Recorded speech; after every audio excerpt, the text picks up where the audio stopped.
여러분, 하나님의 이름도 있습니다. 하나님의 이름, 그냥 하나님을 일반적으로 부르는 그러한 그 단어 말고 하나님께서 자신의 이름이 이것이다라고 우리에게 가르쳐 주신 이름이 있어요. 그냥 하나님은 누구에게서 이름을 지음 받은 것이 아니죠. 스스로 영원부터 영원까지 계시는 하나님이 되시기 때문에 처음부터 스스로 갖고 계신 이름이었습니다. 근데 그 이름을 알려주시는 그러한 그 내용이 출애굽기 3장에서 나오고 있습니다. 3장 그 14절에 보니까 하나님이 모세에게 이르시되 나는 스스로 있는 자이니라. 이게 이제 이름이에요. 이름을 풀어서 쓴 겁니다. 그 이름을 야훼 아니면 여호와라고 말하고 있는데, 그 이름을 풀어서 의미를 뜻하자면은 그것은 스스로 있는 자, 하나님의 이름이 여호와라고 알려주십니다. 스스로 있는 자이니라. 또 이르시되 너는 이스라엘 자손에게 이같이 이르기를 스스로 있는 자가 나를 너에게 보내셨다 하라. 하나님이 또 모세에게 이르시되 너는 이스라엘 자손에게 이같이 이르기를 너희 조상의 하나님 여호와 야훼 곧 아브라함의 하나님, 이삭의 하나님, 야곱의 하나님께서 나를 너에게 보내셨다 하라. 이는 나의 영원한 이름이요 대대로 기억할 나의 칭호니라. 자, 하나님께서 이것이 이제 자신의 영원한 이름이다 알려주시는 거예요. 아브라함과 이삭과 야곱의 자손들에게만 알려주시는 그런 의미에서는 언약의 이름이죠. 굉장히 의미심장한 이러한 그 사건입니다. 왜냐하면 지금까지는 하나님이 그냥 천지를 창조하신 창조주 하나님, 일반적인 단어 엘로힘, 하나님이라는 이름을, 하나님이라는 그러한 그 언어로 자신을 이제 우리에게 나타내시고 우리에게 계시하셨거든요. 근데 이 순간부터 하나님은 자신의 언약의 백성들에게 자신의 언약의 이름, 그 말은 자신의 개인적인 이름, 자신의 아주 퍼스널한 이름, 인격적인 이름을 알려주시는 것이에요. 여호와이다.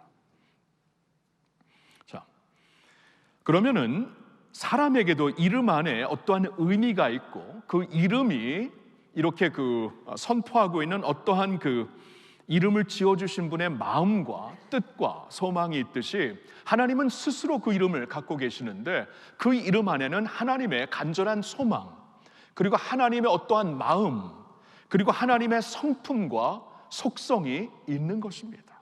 이런 면에서 하나님께서 자신의 이름을 알려주셨다라는 것이 굉장히 중요하죠. 그리고 이 이름을 당신의 언약의 백성 아브라함과 이삭과 야곱의 자녀들에게, 이스라엘 백성들에게 주시는 이름이 됩니다. 자, 이 하나님의 이름이 우리와 무슨 상관이 있는가?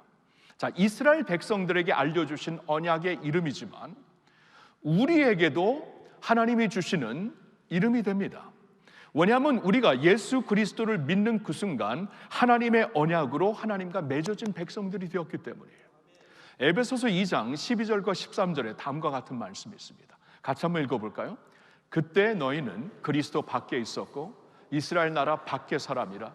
약속의 언약들에 대하여는 외인이요 세상에서 소망이 없고 하나님도 없는 자이더니 이제는 전에 멀리 있던 너희가 그리스도 예수 안에서 그리스도의 피로 가까워졌느니라. 아멘. 전에는 너희는 그리스도 밖에 있었다. 너희는 이스라엘 나라 밖의 사람이었다. 그리스도 모르고 이제 이스라엘 나라 밖의 사람들이었기 때문에 하나님의 모든 약속의 언약들에 대하여는 너희와 상관이 없었던 것이다.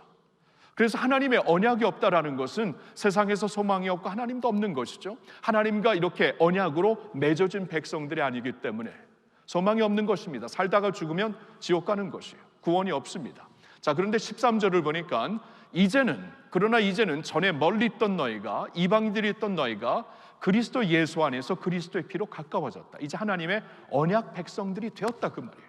자, 오늘 본문은 이제 하나님께서 자신의 영광을 모세 앞에서 이렇게 보여주시는 그러한 장면입니다. 자, 이 장면을 이해하려면은 바로 전장인 33장에 무슨 일이 있었는가를 우리가 좀 알아야 되는데, 그때 모세는 이러한 요구를 하나님께 드립니다. 하나님, 당신의 영광을 보여주세요. 모세가 이러한 요청을 한 이유는 지금 하나님께서 이스라엘 백성들과 함께 가지 않겠다고 말씀을 하십니다. 그러니까 그 이스라엘 백성들이 이제 그 무슨 일이 있었냐 하면은 그 얼마 전에 시내산에 그 모세가 올라가서 하나님의 그 율법과 하나님의 그 계명들을 받고 있었을 때 백성들이 밑에서 기다리다가 죄를 짓게 됩니다. 무슨 이유인지 모르겠지만 뭐 성경에 말씀을 하고 있지 않지만 어쩌면 두려워 불안했는지도 모릅니다. 리더가 안 보이니까 40일 동안 산에 올라가서 전혀 모르겠으니까 산에 막 번개가 천둥이 있고 뭐 불이 있고 그래서 깜짝 놀래고 무서운데 두려우니까 그 당시에 백성들의 어떠한 그 생각대로 우리에게도 신이 필요하겠다. 하나님이 우리의 신인 건 맞는데 그 하나님을 우상으로 우리가 만질 수 있고 목격할 수 있는 어떠한 사인이 심볼이 있었으면 좋겠다. 그래서 하나님이 그렇게 싫어하는 우상의 모습으로 하나님을 상징하는 그러한 금송아지를 만들게 됩니다. 그리고 그 금송아지 앞에서 성경을 보니까 방탕을 했다. 그러니까 그 당시에 주위에 있는 사람들은 그 종교를 통해 굉장히 좀 문란한 문화를 갖고 있었거든요. 사람들이 그 영적인 리더도 없고 뭐 두렵기도 하고 그러면서 막 주위를 돌아보니까 이렇게 굉장히 이 문란한 어떠한 그 문화를 갖고 있는데 자신들도 좀 그러고 싶었던 마음이 있었던 것 같아요. 왜냐하면 성경을 보니까 이 금송아지 앞에서 경배하면서 방탕하였다. 영어로 보면 올지를 하였다. 이게 굉장히 이렇게 성적으로 문란한 모습을 보였다라는 것이죠.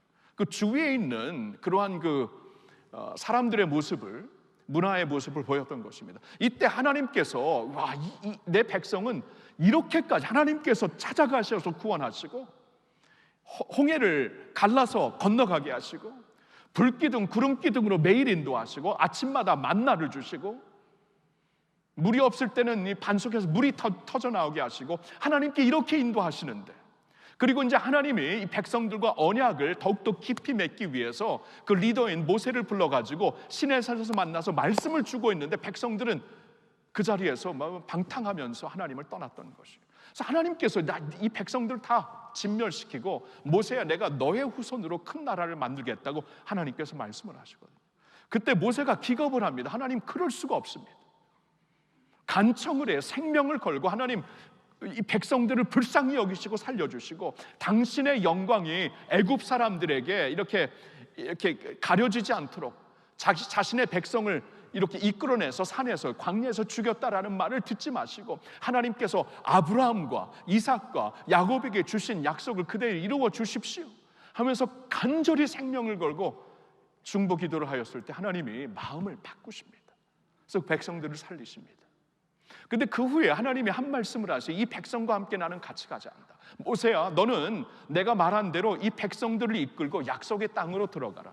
가나안 땅으로 들어가라. 반드시 들어갈 수 있도록 성공을 줄 것이다. 근데 나는 같이 안 가겠다.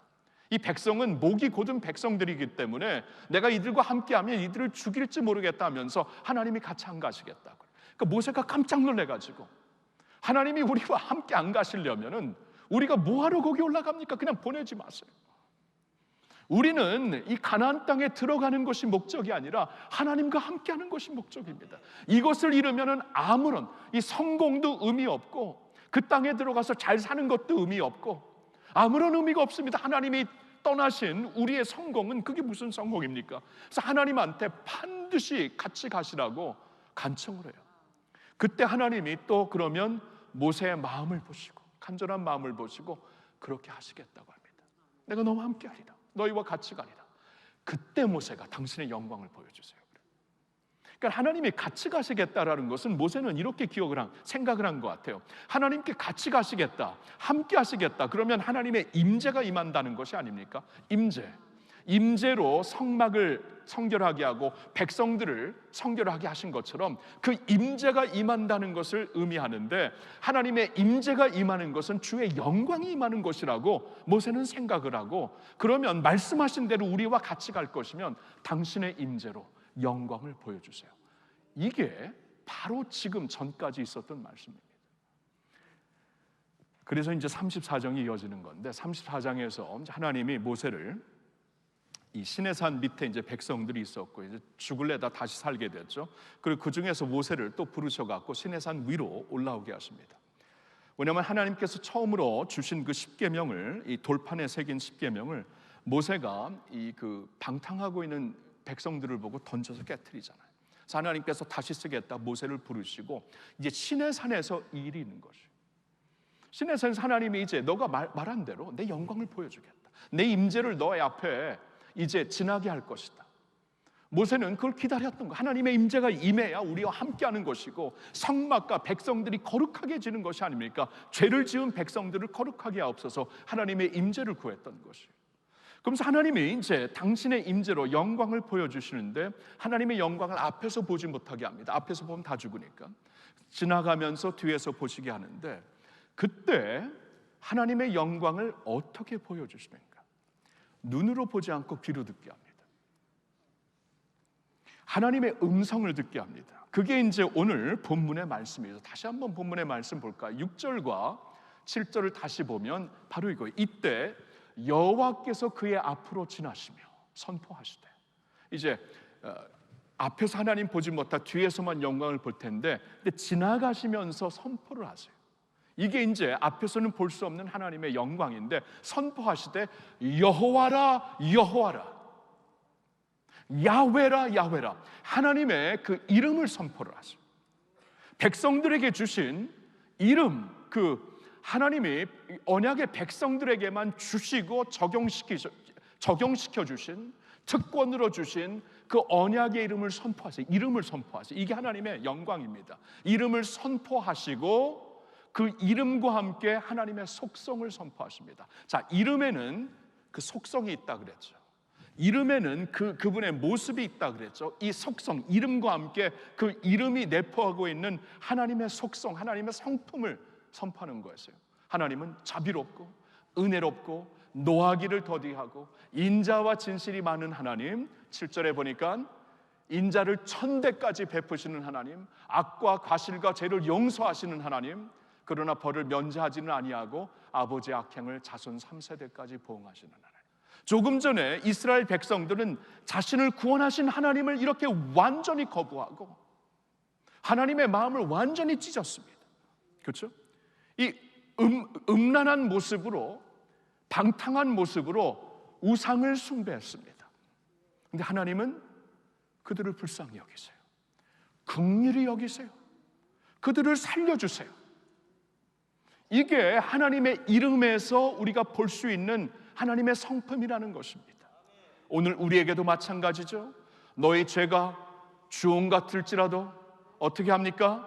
눈처럼 희어질 것이요, 너희 죄가 진홍같이 붉을지라도 양털까지 희게 되리라 라고 말씀을 하세요.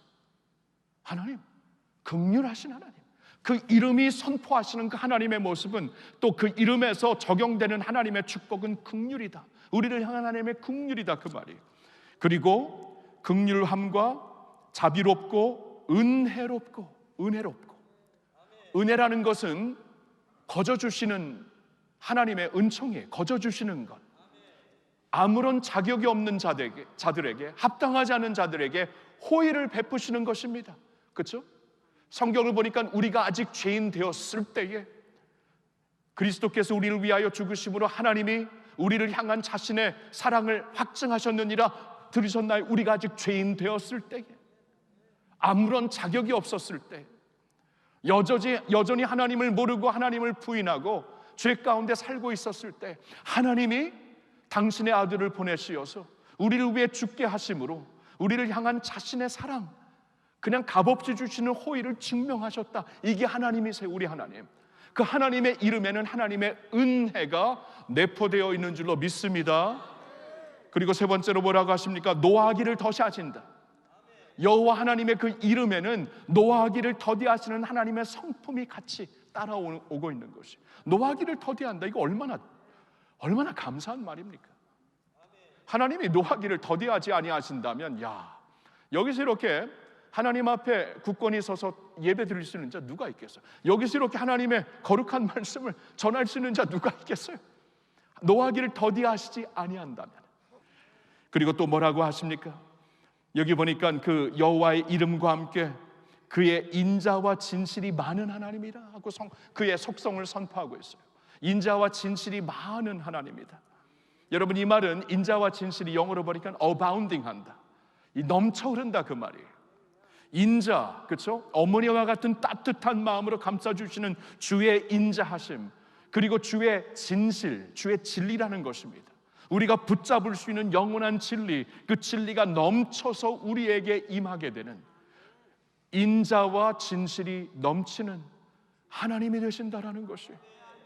그래서 그 하나님의 모습을 가까이서 목격했던 한 제자가 있었죠. 하나님께서 육신을 입고 이 세상에 오셨을 때, 예수 그리스도로 오셨을 때 그를 가까이서 보면서 하나님의 영광을 주목했던 한 제자 요한은 그의 영광을 이렇게 말하고 있습니다. 요한복음 1장 14절에 하나님이 육신을 입고 우리 가운데 거하시매 우리가 그의 영광을 보니 아버지의 독생자의 영광이요 은혜와 진리가 충만하더라.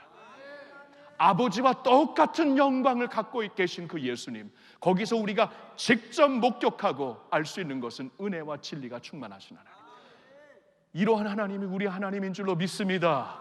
이름에서 증명이 되는 것이에요. 계속 말씀을 합니다. 7절에 보니까 인자를 천대까지 베풀며, 인자를 천대까지 베푼다는 것, 영원하다라는 것입니다. 영원한 인자, 영원한 사랑을 베푸신다라는 것이죠.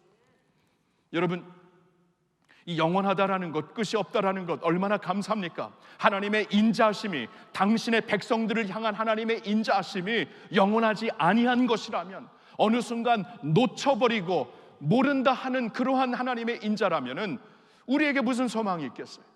여러분, 하나님께서 언약으로 우리와 이렇게 하나가 되었을 때 우리를 이렇게 잡아주십니다. 사실 언약은 이 두 상대방이 서로 언약을 맺는 것인데, 근데 우리는 신실하지가 않아요. 우리는 살다가 하나님의 손을 놓칠 때가 있어요.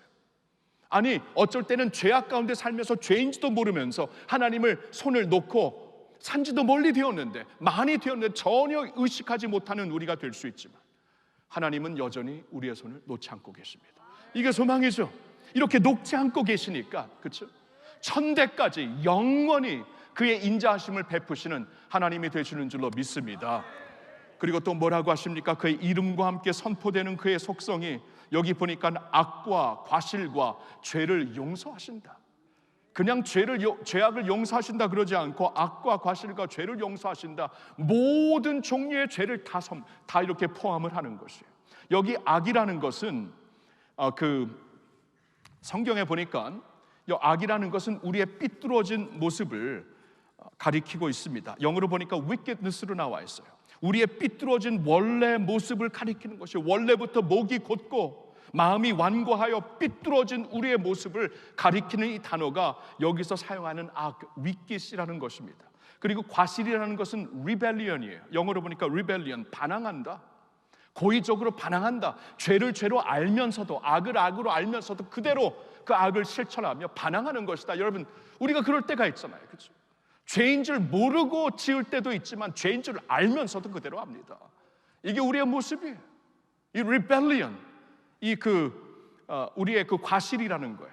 그리고 세 번째로 사용된 이 죄라는 것은, sin이라는 것은 원어로 하나님의 영광에 미치지 못한다는 것이에요.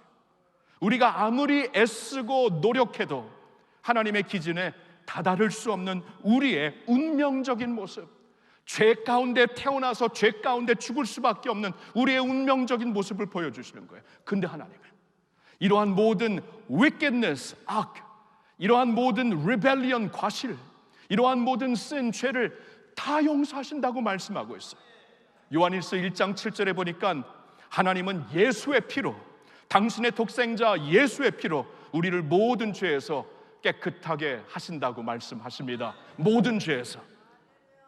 이게 하나님의 이름에 담겨져 있는 하나님의 속성입니다. 그러면서 한 가지 더 말씀을 하시죠. 그것은 하나님은 벌을 면제하지 않고 아버지의 악행을 자손 3세대까지 보응하게 하신다고 말씀을 하십니다. 이게 무슨 말씀입니까? 아버지의 악행을 자손 3세대까지 보응하시다, 면제하는 게 아니라, 그러니까 죄를 죄로 하나님은 인정하신다라는 거예요. 용서를 받았지만 죄의 결과가 따르기 때문에 여러분, 우리가 함부로 죄를 지을 수가 없는 것입니다. 여기서 하나님은 하나님의 정의와 공의를 말씀하시는 거예요. 만일 하나님의 정의와 공의가 없이 하나님의 긍휼과 하나님의 용서만 말씀하신다면 이 세상에서 죄에서 돌이킬 사람이 어디 있겠어요? 하나님을 두려워할 사람이 어디 있겠어요? 우리도 하나님의 공의와 정의가 적용되지 않는다면 우리 죄사 안 돌이킵니다. 죄를 남용하고 말 것이에요. 그러나 하나님은 이렇게 3, 4대까지 정의와 공의를 통해 죄의 결과가 너희와 너희 자손들에게 3, 4대까지 임하는 것이다. 그러니까 정신 차리라 그런 것이죠. 너가 정신 차리지 아니하면 그 죄가 너와 너희 자손들에게 임하게 되는 것이라고, 이 결과가 임하게 되는 것이라고 말씀을 하시는 거예요. 그러니까 우리가 번쩍 깨어서 이러면 안 되겠지, 우리 자식들을 위해서도 내가 이렇게 살면 안 되겠지 하면서 우리가 정신 차리고 돌아온다는 것입니다. 근데 돌아오기만 하면 하나님은 우리를 용서하시고 모든 죄에서 우리를 씻어주시는 줄 믿습니다. 그리고 3, 4대까지 임하는 죄의 결과가 도리어 1000대까지 이르는 하나님의 인자로 변하게 될 줄로 믿습니다. 여러분, 그래서 족보가 있는 것이죠. 계보가 있는 것이, 그 계보를, 예수님의 계보를 봐도 이게 매춘부에 있었던 사람들, 뭐 살인죄, 간음죄, 이런 사람들 다 있어요. 근데 이러한 그 계보를 통해서 그러나 예수 그리스도 안에 있는 자에게는 새로운 피조물이 다시 시작할 수 있다. 3, 4대까지 임할 수밖에 없었던 죄의 결과가 그리스도 예수 안에서 씻음받고 새롭게 되었을 때 1000대까지 이르는 하나님의 인자가 되시는 것입니다. 여러분, 오늘 말씀이 이런 말씀이에요. 그 이름을 우리에게 주셨는데, 그러니까 주님의 이름, 그 이름을 아무에게 주시지 않았습니다. 그렇죠? 우리 교회에서 제 아내에게 종선아라고 부를 사람 저뿐이 없어요. 그렇죠? 여러분, 그렇게 부르면 안 됩니다. 그렇죠? 이거 완전히 주책이에요. 그럴 수가 없죠. 근데 저는 부를 수 있어요. 왜냐하면 아내니까. 우리가 있잖아요. 하나님의 이름을, 그 언약의 이름을 부를 수 있다라는 것은 엄청난 축복이에요. 아무에게 주어진 게 아닙니다. 언약으로 맺어진 백성들만 진정한 의미로 부를 수 있는 하나님의 의미가 된다라는 것이, 이름이 된다라는 것이. 그럼 하나님의 이름을 부를 때마다 그 이름 안에 포함되어 있는 이 엄청난 하나님의 속성, 하나님의 성품, 이름과 함께 그 안에 깃들어 있는 하나님의 모든 모습이 우리에게 적용되는 하나님의 은혜이다. 우리에게 함께 주시려는 하나님의 은총이다. 그 말씀이에요. 그 말씀. 여러분, 그러니까 우리는 주의 이름을 부를 때마다 그 이름을 찬양하면서 그 이름에 우리의 인생을 걸 수가 있는 것입니다. 그렇죠? 그 이름과 함께 하나님이 우리에게 주시고자 하는 그 신실한 은혜를 붙잡고 살 수가 있는 것이에요. 그래서 성도 여러분, 한번 주의 이름을 불러보겠는데, 여러분, 주의 이름을 오늘날 이 신약 시대에 살고 있는 우리 백성들, 물론 여호와라고 부를 수도 있지만 그의 이름을 우리가 이제 성경으로 보고 또 우리 그 기독교 전통으로 보아도 어떻게 그의 이름을 부르냐 하면 이렇게 부릅니다. 나의 주, 나의 하나님. 자, 같이 한번 외쳐볼까요? 나의 주, 나의 하나님. 잘 들어보세요. 나의 주, 나의 하나님. 부활하신 주님을 보게 되었을 때 마지막으로 그 부활하신 주님의 손을 만져보고, 이 못자국을 만져보고 창자국을 만져보았을 때 도말하는 자가, 의심했던 도말하는 자가 그 앞에 무릎을 꿇고 나의 주, 나의 하나님이라고 고백을 하잖아요. 그러니까 이게 주님의 이름을 우리가 선포하고 고백하는 우리 신앙 고백이에요. 다시 한번 해봅시다. 나의 주, 나의 하나님. 다시, 나의 주, 나의 하나님. 여러분, 이 이름을 많이 부르세요. 많이 부르세요. 하나님의 은혜가 있습니다. 나의 주, 나의 하나님. 찬양을 하면서, 기도를 하면서 나의 주, my Lord, my God. 나의 주, 나의 하나님. 그냥 천지를 창조하신 그냥 모든 그 인류의 하나님 맞습니다. 그러나 그 중에서도 언약으로 맺어진 나의 하나님이라고 부르는 것은 다르잖아요. 나의 하나님, 나의 주님, 이렇게 부르는 것이에요. 이렇게 부르면서 그 이름 안에 있는 주님의 그 신실하심, 이 모든 신실하심 속성과 성품을 붙잡고 여러분 그 위에 여러분 소망을 세워나가시기를 예수님의 이름으로 축원합니다. 그리고 그 이름을 부를 때마다 모세가 오늘 보니까 어떻게 하던가 그 앞에 무릎 꿇고 엎드려 경배를 하잖아요. 우리도 그래야 돼요. 하나님의 이름을 선포할 때마다 그 이름 앞에 무릎 꿇고 경배하면서 어떻게 이렇게 자비로우십니까? 자비로우신 하나님, 자비로워서 너무나 좋습니다. 어떻게 이렇게 은혜가 많습니까? 이렇게 아무런 자격이 없는 자에게 오늘도 은혜를 주시는군요. 어떻게 이렇게 노를 더디하십니까? 오늘도 기다려주시고 참으시는 하나님, 인자와 그 진리로 오늘도 넘치게 하시는 하나님, 3, 4대까지 죄악의 어떠한 결과가 임하게 될지라도 돌아서면은 반드시 씻어주시고 도리어 1000대까지 그의 인자를 맛보게 하시는, 경험케 하시는 우리 하나님, 그의 이름을 부를 때마다 그 이름의 의미를 기억하면서, 그렇죠? 하나님 앞에 경배하고 우리의 삶을 주님의 도구로 드릴 수 있기를 예수님의 이름으로 축원합니다.